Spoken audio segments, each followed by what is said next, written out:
Portable धूली संग्रहकारी कर्मशाला रे सफा पृष्ठगुड़ी को बजाय रखिबारे एक अत्यावश्यक उपकरण। पोर्टेबल डस्ट कलेक्टर मुख्य बफिचर्स सिस्टमगुड़िक हेउछि शक्तिशाली शोषण, दक्ष फिल्टरेशन एवं उत्कृष्ट कार्यदक्षता एवं दीर्घायुता पई सहज रक्षणाबेक्षण। एक पोर्टेबल धूली कलेक्टर मुख्य अंशगुड़िक चिन्हट करी आरंभ करिबा। शोषण इनलेट हेउछि जेउठारे धूली बहन करुथिबा वायु धूली संग्रहकारी को प्रवेश करे। फिल्टरेशन प्रक्रिया आरंभ करे। फिल्टर ब्याग किंबा कार्ट्रिज ट्राप धूली कणिका गुड़िक सफा पवन को जीवाकू अनुमति देबा बेले प्रभावशाली फिल्टरेशन सुनिश्चित करे। प्रभावशाली कार्य को बजाय रखिबा सहित ब्लोअर मोटर कलेक्टर रे धूली चोबाइबा पई आवश्यक वायु प्रवाह सृष्टि करे। धूली निष्कासन पोर्ट संगृहीत धूली को सहजरे अपसारण पई अनुमति देइथाए।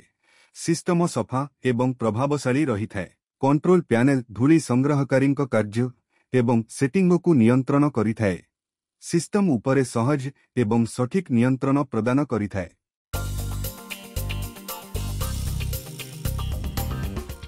व्यवहार करिबा पूर्वरु सर्वदा सुरक्षा ग्लोव्स, गॉगल्स, नाक मास्क एवं श्रवण सुरक्षा पिंधंतु।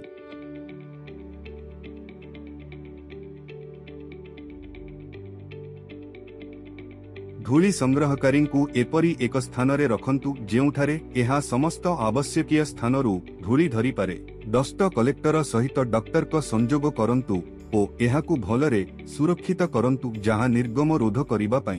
डस्ट कलेक्टर को आवश्यक शक्ति उपकरण सहित संयोग करंतु।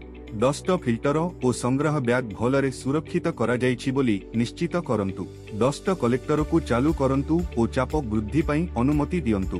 कंट्रोल पैनल ब्लोअर गति को आवश्यक चाप सेटिंग करंतु। पावर टूल व्यवहार करी डस्ट कलेक्टर सहित कार्य करंतु जहां अतिरिक्त अपरिहार्य सबुकिछि कमाइबो। कार्य परे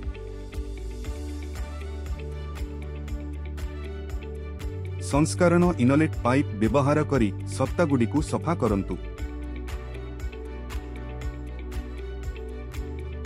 व्यवहार परे धूली संग्रहकारी को बंद करंतु।